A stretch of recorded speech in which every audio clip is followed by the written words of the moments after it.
Masters of the Air, episode 6. So we'll give our thoughts and then go into spoilers, and we'll give our scores too. So episode 6, I thought this was another really good episode, but in a very different way from the last episode. This one, I enjoyed it a lot for like the character moments that we got with like Crosby and Rosenthal. And then there were also, that was cut up with some really intense scenes that we'll go more into in the spoilers. But it had a really good back and forth of like this calmness and, you know, having time to think and relax, and then this other part where it's like super intense and on the run. I noticed that was kind of a cool, you know, back and forth. Different.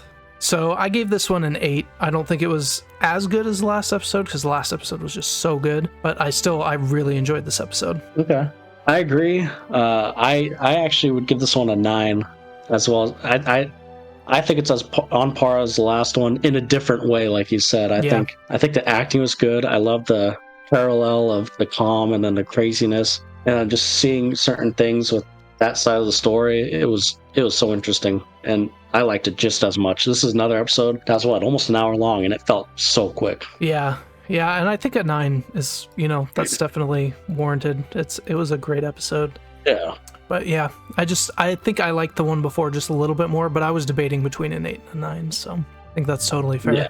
Yeah. I mean, I probably like the last one more too, but I think this one is still like on that same level. Yeah, sure. Okay, well, but yeah, we can't really talk. Yeah, let's get into spoilers. So, spoiler alert for episode 6 of Masters of the Air. Go watch it. It was good. You've been warned, fools.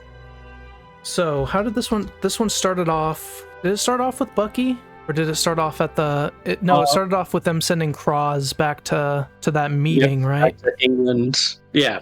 Yep. There's a kind of 3 storylines, right? Cross to his meeting to kind of get away. They sent him away to kind of, you know, after everything that happened with Bubbles and everything. And then, the other storyline was Rosenthal. With the new pilot dude. Yep. Yeah, there you go. And his crew. And then the last one was with Bucky. Yeah.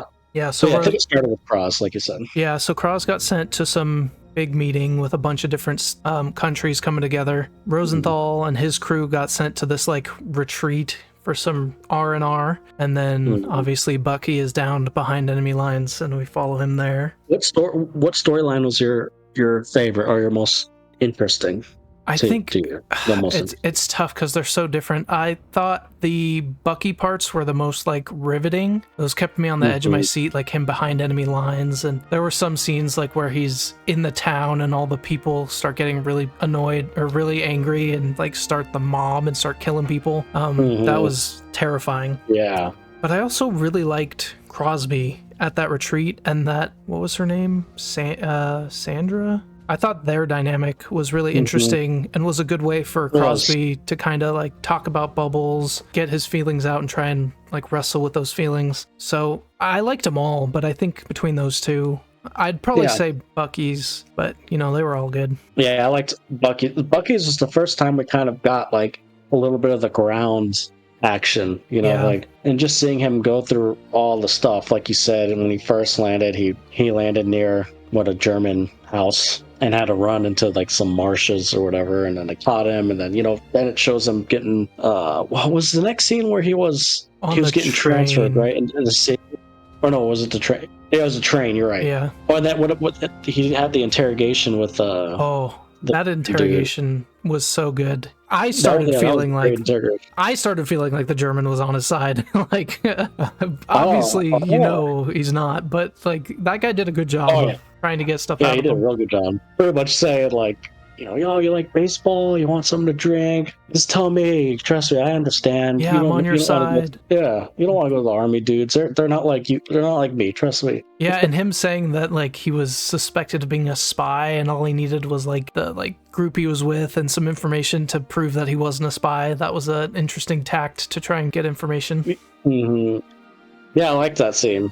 And after that, you said that train scene where they showed the Jews rounded up in the train. That was rough. Yeah. And I was like, dang, like this is the first time we're seeing all this. Yeah. And then with his storyline after that, they get stopped at this town they bombed, right? Or one of them they bombed, and that scene was really good. Just walking through the angry townspeople. I think that was one of the towns the English bombed because they bombed it at night as opposed to the Americans like having more military targets. At night you can't really see, so they just bomb everything. So seeing the fallout of that and then the crowd turning on them and it getting all crazy, that was very intense.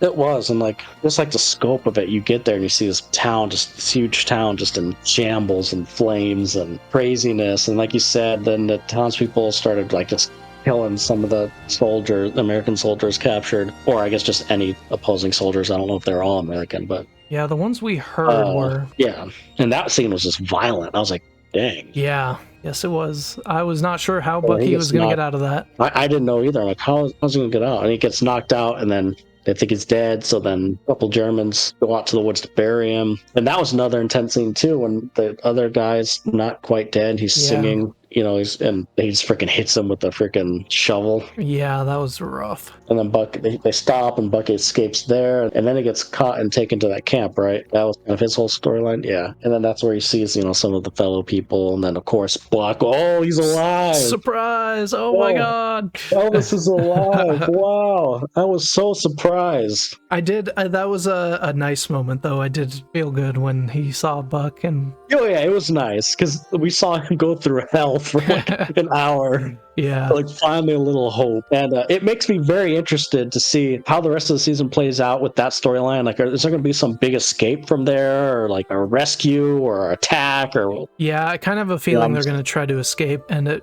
I don't know. That's going to be tough. Yeah. Where do they go? I love the setup. Yeah. And then with what's the new pilot's name? What's his name? Rosenthal? I think they call him Rosie. Rosie. So I'll say Rosie. You know, I actually really liked that side of the story too. I liked I don't know, you know, him having trouble sleeping and him not wanting to be there, and like his explanation is, which I totally get, because that would be me. Like, I'm go. The second I stop and feel this peace, I'm not going to want to leave. I'm not going to want to go back. Yeah, it'll like throw off his rhythm. And also he's like, there's no time to cry. There's like bad stuff happening. We need to go stop it. I can't remember if it was before or after that, but he then sees like one of the people in his crew just off by themselves crying. So I wonder if that made him rethink it. I can't remember if it was after though or not. I think that was after. Oh, I don't remember either. But I did like, you're right though, how he was like, just get the mission done, no time, like you said. Yeah. I think it was, that's a good question, I don't remember. But I liked how towards the end, you know, he started kind of opening up in the sense of like, especially the very end of his storyline where he's playing cards with his crew. And I loved that scene. That guy was saying like when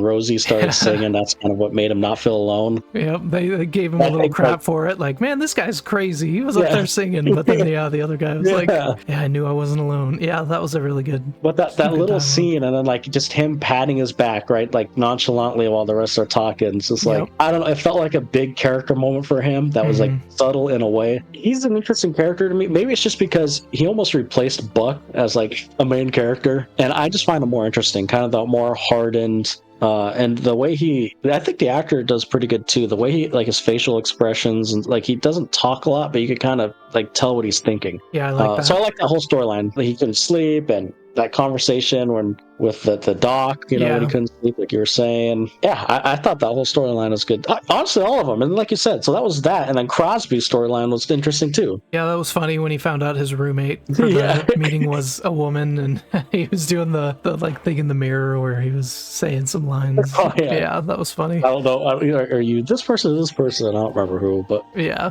their relationship was good. And they were like totally playing off of like, are they like into each other? They probably would have done something if she stayed, but it wasn't like, also it was more of like, I don't know, like the way it just ended, like it's just, I don't know how long he was there for, but it was like a moment in time where you just connected with someone and could talk to someone about what happened. Yeah, I really liked that, and I liked their dynamic. They were like joking back and forth. And I thought that character Sandra was really good. It was just a friendship. I just think if they would have stayed together longer, it might have turned into more. Yeah, I kind of felt that too. Yeah, but like up until the point she left, they were still like, it was a good friendship, and I think I kind of like how they did that. But I don't know. I think that's why I really like this episode, because all three storylines for me were all just as interesting. Yeah. And different. Yeah, and that's tough to do when one of them's like on the edge of your seat, behind enemy lines, like trying to survive. So they did a really good job with that, keeping us interested in even the slower parts. these last 2 episodes, it feels like a different show, doesn't it? Yeah, it does. Especially this one, like there's no air combat. Yeah, especially this one. But like, if you were to watch the first episode and watch this episode, I'd be like, "Wow, is that the same show?" It's just crazy. It feels so different, and like not in a bad way, but yeah, for sure. But no, I really enjoyed it. I'm excited. My wife and I, we look forward to this show every Friday. Yeah, same. My wife can't watch it, but she's too sensitive. Oh, it is intense. But I look forward to it. Yeah, and this is one of the few shows that like Kara and I both like. Yeah, that's cool. It's a good freaking show. Yeah. Thank you, Apple TV or Apple Plus, whatever you're called. Yeah, it's got some good shows. We've got some good things to watch because of it. I know you're gonna have to just stay subscribed to it, man. Yeah, I know. Because once Severance 2 comes out, you know we're gonna be talking about that. I need to watch Ted Lasso season 3, I think. Yeah, and you need to watch Ted Lasso, and when Monarch season 2 comes out again. Yep. But yeah, overall, 9 out of 10 for me. I loved it. Different kind of episode, but good change of pace. Yeah, for sure. It's got me excited because I do not know what's going to happen behind the lines in Germany, but I want to know. Yeah, that's one of these shows where, like, that's true. I didn't think about that. Like, I have no clue what's going to happen or, like, how the storylines are going to go. And, and, like, I wonder if Rosenthal's now going to be, like, kind of the leader for all the new people that I'm sure are going to be coming, and more air missions with newbies, and that'll probably be chaos. And so there's a lot of stuff still to come. Yeah, I'm curious how it will end too. Like, where the show's going, but how will it end? You know, are like Buck and Bucky, are they going to make it back home, or are they going to be saved, or are they going to escape and find their way out, or like, are we going to see the end of the war? Yeah, a lot of questions. Yeah, because right now I think it said like October or September of like or something. I think they were in 1943, and the war ended in 45, so they're about 2 years off. But they kind of go through the show pretty fast, you know. Yeah, they do. But I would not want to be trapped in those camps for 2 years. Yeah, so like fun. I'm very curious to see if you're right, if we'll see the end of the war. Yeah.